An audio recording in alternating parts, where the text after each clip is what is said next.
Kitchen में पत्नी जी के द्वारा जिस तरह से जोर जोर से बर्तन पटके जा रहे थे, उससे मुझे अंदाजा हो गया कि घर में काम करने वाली एक सप्ताह की छुट्टी ले ली है, इसलिए नाराजगी बर्तनों पर निकल रही है। नौकरानी का घर पर नहीं आने का दोष भला बर्तनों पर क्यों उतारा जाए, मैं सोचता रहा, लेकिन उनसे कुछ कहा नहीं। रात को बिस्तर में जाने से पहले वे फोन पर अपनी माँ से नौकरानी की शिकायतें करती रही। मम्मी, ये विमला ऐसे ही नागा करती है, इसका वेतन काटो तो मुंह बना लेती है। मैं तो यहाँ की नौकरानियों से तंग आ चुकी हूँ। उधर से सासू जी न जाने क्या कह रही थी, जिसे सुनकर पत्नी जी हाँ हूँ किए जा रही थी। फिर भी वह कह उठी, नहीं मम्मी जी ऐसा मत कहो, और फिर जोर से हंस दी। आखिर मामला क्या है सोचकर मेरा दिल जोरों से धड़क उठा। पत्नी जी ने टेलीफोन रखा और गीत गुनगुनाती हुई आकर लेट गई। बड़ी खुश हो, क्या नई नौकरानी खोज ली? मैंने उनसे पूछा। मेरी खुशी भी नहीं देखी जाती, उन्होंने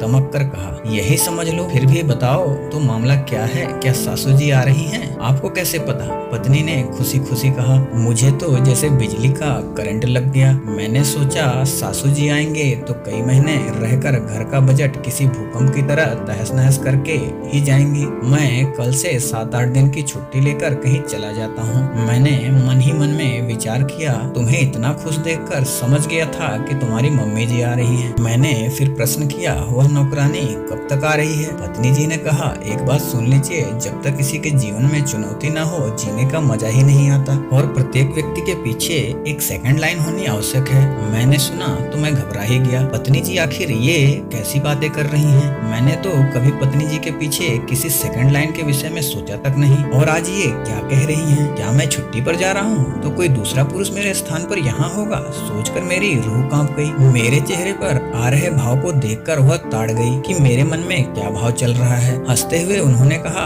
मैं आपके विषय में नहीं कह रही हूँ। मैंने पूछा, फिर? तो पत्नी ने जवाब दिया, मैं घर के नौकरान के बारे में कह रही हूँ। उसके नागा, उसके अत्याचार इतने बढ़ चुके हैं कि आप विश्वास नहीं करेंगे कि मुझे उससे डर लगने लगा है। कभी भी नागा कर जाती है, वेतन काटो तो नौकरानियों को यूनियन में जाने की धमकी देती है, काम ठीक से करती नहीं। लेकिन मैं काम से निकाल नहीं सकती क्योंकि घर में काम बहुत अधिक है। फिर क्या सोचा, प्रत्येक परेशानी का कोई न कोई उपाय तो निकलता ही है। क्या उपाय है वह उपाय लेकर मम्मी जी तो आ रही हैं। पत्नी ने रहस्य को उजागर करते हुए कहा, क्या उपाय है, कुछ तो बताओ। यह तो उन्होंने बताया नहीं, लेकिन वह कह रही थी कि पूरी कॉलोनी की काम वाली बाइयों को सुधार कर रख दूंगी। क्योंकि सासू जी से मेरी कभी बनी नहीं, इसलिए मैंने सोचा कि उनके आने पर 7-8 दिनों की छुट्टी लेकर शहर के बाहर घूम आता हूँ। फिर मैं जिस सुबह बाहर गया, उसी रात को सासू जी ने मेरे घर में प्रवेश किया। पूरे 8 दिनों के बाद जब मैं घर पे लौट कर आया तो देखा कि बालकनी में हमारी पत्नी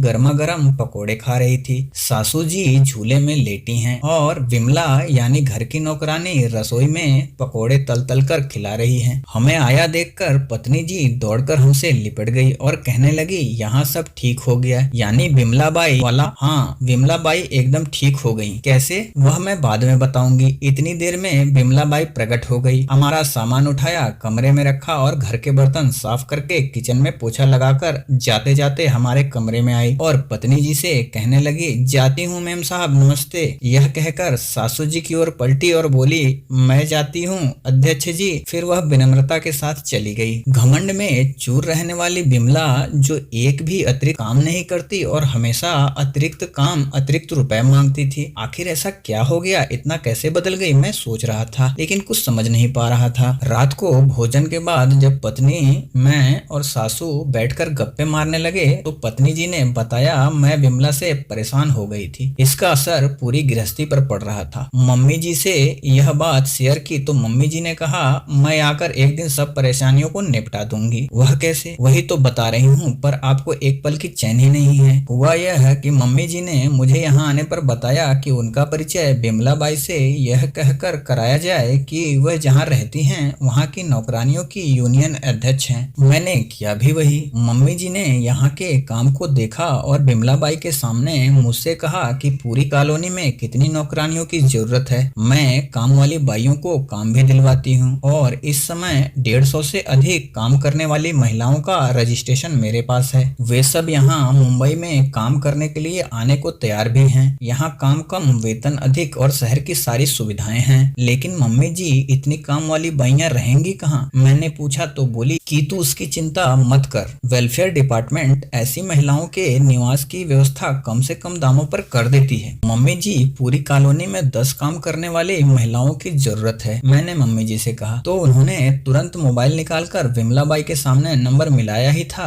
कि विमला बाई दौड़कर मम्मी जी के पांव पकड़ लिए और रोते हुए कहने लगे कि मैडम जी, पीठ पर लात मार लो लेकिन किसी के पेट पर लात मत मारो। क्यों, क्या हुआ? मम्मी जी बोली। तो वह बोली, मैडम जी, सारी काम वाली बाइयां बेरोजगार हो जाएंगी, लेकिन तुम भी तो परेशान करने में कसर नहीं करती। यह कहने पर उसका कहना था कि ऐसा नहीं है मैडम जी, हम जानबूझकर छुट्टी लेकर केवल अपनी उपयोगिता बताना चाहते हैं कि हम भी इंसान हैं और हमारे नहीं आने से आपके काम कितने डिस्टर्ब हो जाते हैं। इसलिए आप हमें इंसान समझकर इंसानों को जो बुनियादी सुविधाएं मिलती हैं उन्हें भी दिया करें। कह तो यह सच ही रही है। मेरी ओर मम्मी जी ने देखकर कहा, मैं पूरी बुनियादी सुविधाएं देने को तैयार हूँ। मैंने झट से कहा, आपको कभी मुझसे शिकायत नहीं मिलेगी, मुझसे ही नहीं, कॉलोनी में काम करने वाली किसी भी महिला से। उसने मुझे आश्वासन दिया तो मम्मी जी ने मोबाइल बंद कर दिया और उसी दिन से विमला के व्यवहार में पूरा परिवर्तन आ गया। पत्नी जी ने पूरी बात का खुलासा करते हुए कहा, वाह, क्या समझदारी का सुझाव सासू ने दिया है। सांप भी मर गया, लाठी भी नहीं टूटी। मैं प्रसन्नता से कहा, लेकिन आप नौकरानी यूनियन की अध्यक्ष कब बनी? मैंने सासू जी से पूछा। लो,